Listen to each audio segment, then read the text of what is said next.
Hello दोस्तों, आज हम आपके लिए राज्य व्यवस्था या पॉलिटी का पार्ट 2 लेकर आए हैं। इससे पहले मैंने आपको राज्य व्यवस्था का पार्ट 1 पढ़ाया था, जिसमें मैंने आपको एक संविधान की जो पृष्ठभूमि है या बैकग्राउंड है उसका एक फ्लो चार्ट के माध्यम से बहुत ही तरीके से आपको एक सिस्टमेटिक वे में आपको बताया था कि संविधान निर्माण की जो प्रक्रिया है कब स्टार्ट हुई, कब अधिनियम बनाना शुरू की ईस्ट इंडिया कंपनी ने। ईस्ट इंडिया कंपनी ने किस तरह भारत में अपना धीरे धीरे राज्य स्थापित किया और किस तरह से ब्रिटिश क्राउन का शासन भारत में हुआ। तो ठीक है, कुछ ऐतिहासिक घटनाओं के साथ मैंने आपको कुछ वन लाइन फैक्ट भी बताए थे। तो चलिए हम उसके आगे से चलते हैं, आगे बढ़ते हैं राज्य व्यवस्था पार्ट 2। चलिए ठीक है, देखते हैं कि उस दिन मैंने आप लोगों को 1857 की क्रांति के बारे में कुछ बताया था कि जब क्रांति हुई उसके बाद ईस्ट इंडिया कंपनी जो है भारत का शासन संभालने में विफल हो गई। इसीलिए ब्रिटिश गवर्नमेंट ने क्या किया कि सीधा जो सारा शासन व्यवस्था थी वो अपने अधीन कर लिया। और उस समय ब्रिटेन की महारानी एलिजाबेथ थी, जिसने एक घोषणा की, याद रखिए डेट, 1 नवंबर 1858। ठीक है, 1 नवंबर 1858 उसने ये घोषणा की कि जो भारत के जो लोग हैं वो ब्रिटेन के लोग होंगे। ठीक है, भारत के जो लोग हैं वो ब्रिटेन के लोग होंगे। मतलब क्या हुआ कि जो अधिकार ब्रिटेन की जनता को मिलेगा सेम वही अधिकार भारत में भारत की जनता को मिलेगा। कहने का अर्थ ये था कि जो हम लोग थे, जो भारतीय लोग थे, वो सीधा ब्रिटिश क्राउन के शासन के अधीन आ गए। यानी जो अधिनियम ब्रिटेन में बनेंगे उसी के अनुसार हमारे यहाँ हमें अधिकार मिलेंगे। लेकिन ये केवल कहने की बात है दोस्तों, ऐसा कुछ हमारे भारतीय नागरिकों को नहीं मिला। हाँ, कुछ लोगों को ये हुआ है, जैसे हमारे यहाँ पर पहले ICS यानी इंडियन सिविल सर्विस अधिकारी बने श्री सत्येंद्र नाथ टैगोर। ठीक है, और कुछ युवाओं को इसका फायदा मिला, लेकिन जो सामान्य वर्ग था, जो गरीब वर्ग था, वो कहीं ना कहीं इससे उपेक्षित ही रहा। ठीक है, उपेक्षित रहा। ठीक है, तो चलिए आगे बढ़ते हैं। तो शुरुआत करते हैं क्रांति के बाद की कुछ घटनाओं से। तो उसके बाद क्या हुआ कि एक अच्छी घटना घटी हमारे भारतीयों के लिए कि अब भारतीय समझ गए थे कि क्रांति के द्वारा सीधे हम अपना शासन स्थापित नहीं कर पाएंगे भारत में। इसीलिए कुछ भारत के नरम दल के नेता मैं कहूं तो उन्होंने मिलकर भारत में एक राजनीतिक पार्टी बनाने की सोची। तो वैसे ही एक ब्रिटिश अधिकारी थे सर A.O. ह्यूम या एलन ऑक्टेवियन ह्यूम। इन्होंने 1885 में, डेट याद रखना है, रख सकते हैं, 28 दिसंबर 1885 में कांग्रेस या इंडियन नेशनल कांग्रेस पार्टी की स्थापना की, जिसका उद्देश्य था कि भारतीयों द्वारा राजनीतिक रास्ते से भारत को आजाद कराना। ठीक है, याद रखिए उस समय यानी 1885 को भारत का वायसरॉय लॉर्ड डफरिन था और कांग्रेस के जो पहले अध्यक्ष थे वो थे WC बनर्जी। ठीक है, कांग्रेस की पहली बैठक हुई थी 1885 में, कहां पर, बंबई में। ठीक है, तो ये कुछ ऐतिहासिक घटनाक्रम है जो हम पॉलिटी में पढ़ते हैं। ठीक है, आगे बढ़ते हैं।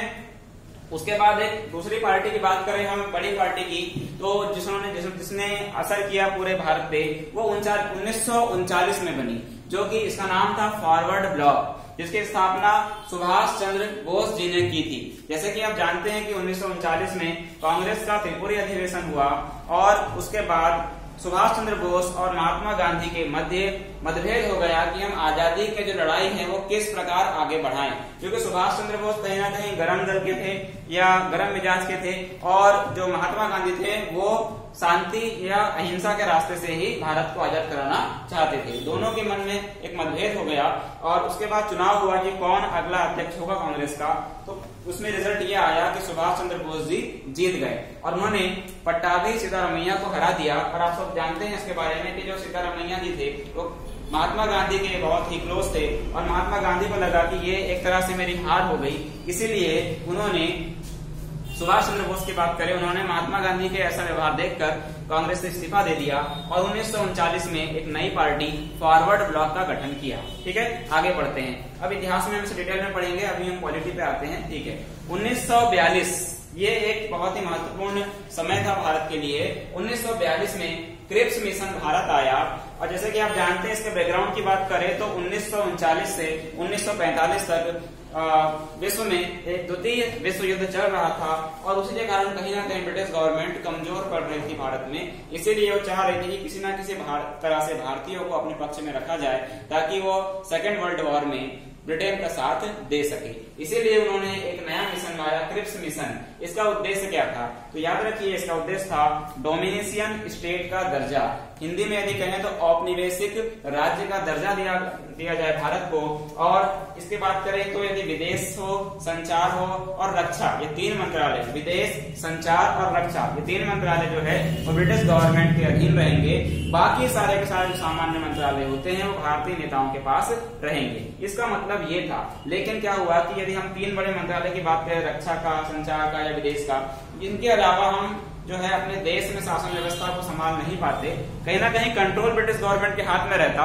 इसीलिए याद रखिए, कांग्रेस कहिए या मुस्लिम लीग कहिए, दोनों ने इसे पूर्ण रूप से अस्वीकार कर दिया।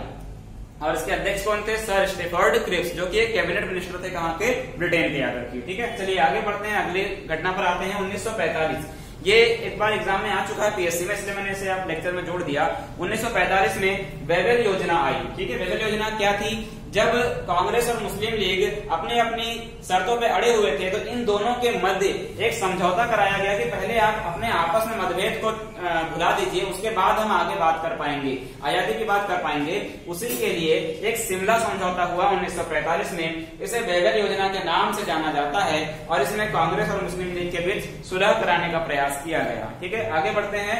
1946 ये सबसे इंपॉर्टेंट एक मिशन था भारत के लिए, कैबिनेट मिशन भारत आया। याद रखिए, इसके अध्यक्ष थे सर पैट्रिक लॉरेंस और इसके जो दो मेंबर अलग से बने, जो कि पहले आ चुके थे। एक थे सर स्टैफोर्ड क्रिप्स और दूसरे थे एबी अलेक्जेंडर। याद रखिए, कैबिनेट मिशन के अध्यक्ष सर पैट्रिक लॉरेंस थे, उसके दो मेंबर स्टैफोर्ड क्रिप्स और एबी अलेक्जेंडर थे। ठीक है, ये 3 सदस्यीय आयोग था या मिशन था। और उस समय जो है ब्रिटेन के प्रधानमंत्री क्लीमेंट एटली थे, ऐसा कुछ मनलैंड एक्ट में, याद रखिए। चलिए आगे बढ़ते हैं। और खास बात ये रही कि कैबिनेट मिशन द्वारा भारत में संविधान सभा को मंजूरी दी गई। इसका मतलब सीधे ये हुआ कि भारत में चुनाव हो सकते हैं और भारतीय नेता चुनाव जीतकर एक कैबिनेट का गठन कर सकते हैं, जो कि भारत की शासन व्यवस्था को संभालेंगे। और इसमें भी एक तरह से कहा कि इसे डोमिनियन स्टेट ही माना जाएगा, यानी आपको कंप्लीट इंडिपेंडेंस नहीं दिया जाएगा। याद रखिए, अभी भी भारत को पूर्ण आजादी का प्रस्ताव नहीं किया गया ब्रिटिश गवर्नमेंट द्वारा। ठीक है, अब आगे बढ़ते हैं। देखिए, उसके बाद संविधान सभा के बारे में थोड़ा सा बात करें तो संविधान सभा की कुल सीटें की संख्या 389 थी, 389।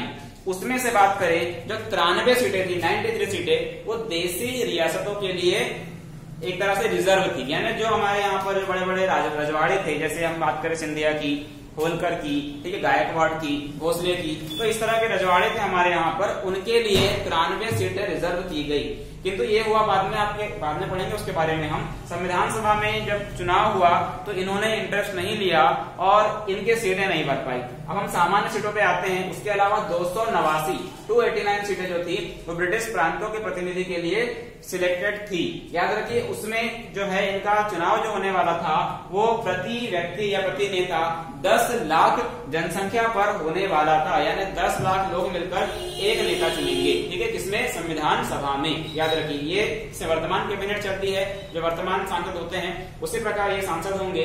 एक सांसद के पीछे 10 लाख जनसंख्या होगी। इसका सीधा गणित ये समझ लीजिए आप। ठीक है, सॉरी, आगे बढ़ते हैं। सीटों के आरक्षण की बात करते हैं, रिजर्वेशन की। तो याद रखिए, इसमें 289 सीटों की बात करें तो उसमें 213 सीटें सामान्य वर्ग के लिए आरक्षित थी, यानी इसमें कोई भी पार्टी या कोई भी व्यक्ति चुनाव लड़ सकता था। 79 सीटें, 79 सीटें मुस्लिम के लिए आरक्षित थी। उसमें से 4 सीटें सिखों के लिए आरक्षित थी और 93 जैसे इससे पहले बताया मैंने देशी रियासतों के लिए आरक्षित थी। याद रखिए, अब आरक्षण हुआ, चुनाव हुए, तो चुनाव के बारे में आपको अगले लेक्चर में बताऊंगा थोड़ा सा इसके डिटेल के बारे में। उसके बाद आगे बढ़ते हैं, मुस्लिम लीग के बारे में थोड़ा समझते हैं। तो मुस्लिम लीग क्या हुआ था कि 1906 में कहीं ना कहीं जो है 1905 में जो लॉर्ड कर्जन ने एक बीज बोया था हिंदू मुसलमान की एकता को तोड़ने के लिए, बंगाल विभाजन किया गया था, उसी के परिप्रेक्ष्य में कहीं ना कहीं मुस्लिमों को ऐसा लगने लगा कि हाँ, इंडिया में हिंदुओं को ही अधिक से अधिक अधिकार दिए जाते हैं, जैसे ये कांग्रेस का एग्जाम्पल आप देख रहे हैं, और मुसलमान कहीं ना कहीं उपेक्षित हैं। इसलिए कुछ प्रमुख नेताओं ने ढाका, जो वर्तमान बांग्लादेश की राजधानी है, उस समय बंगाल का एक प्रमुख शहर था, तो उसमें ही ढाका में कुछ बड़े नेता जैसे आगा खां, सलीमुल्लाह खां, बकारुल मुल्क, इन्होंने मिलकर एक पार्टी का गठन किया। उसका नाम था मुस्लिम लीग, यानी मुस्लिमों के अधिकारों के लिए एक विशेष पार्टी थी। इसका गठन 1906 में किया गया था, याद रखिए। इसके पहले अध्यक्ष बकार उल मुल्क थे और इसकी स्थापना आगा खां एवं सलीमुल्लाह खां द्वारा की गई थी और इसका पहला मुख्यालय ढाका में था, याद रखिए, ठीक है। तो इन्होंने ही कहीं ना कहीं एक प्रकार से टांग अड़ाया संविधान सभा में। टांग अड़ाना वर्ड इसलिए यूज कर रहा हूँ कि जब हम आगे इसके बारे में पढ़ेंगे ऐतिहासिक पृष्ठभूमि में, तो इन्होंने ही भारत की आजादी में टांग अड़ाया ताकि पाकिस्तान का निर्माण हो सके। उसमें पाकिस्तान जैसे कुछ थी नहीं, एक अलग से मुस्लिम कंट्री बनाने की मांग ये लोग कर रहे थे। और इसकी बात करें बैकग्राउंड की, तो 1939 में पहली बार कुछ मुस्लिम संगठनों द्वारा पाकिस्तान की मांग की गई, जिसके अंतर्गत एक पृथक मुस्लिम राष्ट्र बनने की मांग की गई, याद रखना। और ये शब्द किसने गढ़ा?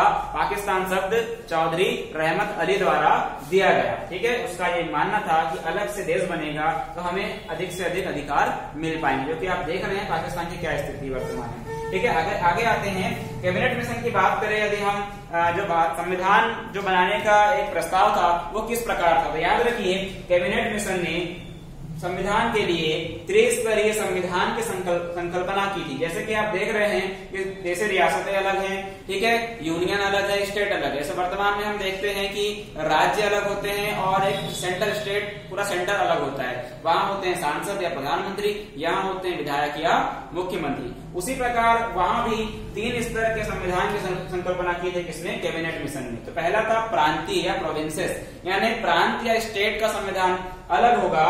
दूसरा था विभिन्न प्रांतों से बने वर्ग, यानी ग्रुप ऑफ प्रोविंसेस, यानी 4-5 स्टेट मिलाकर, जैसे हमारा एक मध्य प्रांत था, ठीक है, हमारे मध्य प्रदेश की बात करें तो अपने आप में एक मध्य प्रांत था, तो उसको मिलाकर एक ग्रुप ऑफ प्रोविंस बनाए जाएंगे, उसका संविधान अलग होगा। और तीसरा था भारत संघ, यानी पूरे जो भारत जो था, जो ब्रिटिश गवर्नमेंट के अधीन था, जहां पर किसी प्रकार की देशी रियासत का शासन नहीं था और कोई स्टेट का शासन नहीं था, उसे हम क्या कहते थे? भारत संघ। तो उसके लिए अलग से संविधान की व्यवस्था की जाएगी। तो इस प्रकार जो था कैबिनेट मिशन ने एक योजना बनाई और इस प्रकार त्रिस्तरीय संविधान की संकल्पना की गई और इसमें 3 प्रकार के अलग अलग संविधानों के लिए प्रस्ताव रखा गया, जो कि हमारे देश की एकता अखंडता के लिए कहीं भी सही नहीं था। तो इसी प्रकार जब हम आगे पढ़ेंगे कि माउंटबेटन योजना कब आई, उसने क्या प्रस्ताव दिया, मुस्लिम लीग ने कौन से अड़ंगे डाले, ठीक है, तो उसके हम आगे पढ़ेंगे। फिलहाल आज हमारे सेकंड लेक्चर में इतना ही, ठीक है। तो हमारे अगले न्यूज के लिए, या कहना चाहिए हमारे लेक्चर के लिए, हमारे जो यूट्यूब चैनल है गवर्नमेंट एग्जाम अड्डा बालाघाट, उसे देखते रहिए। और प्लीज यदि हमारे वीडियो आपको अच्छे लगते हैं तो इसे लाइक करिए, सब्सक्राइब करिए और शेयर करिए। Thank you.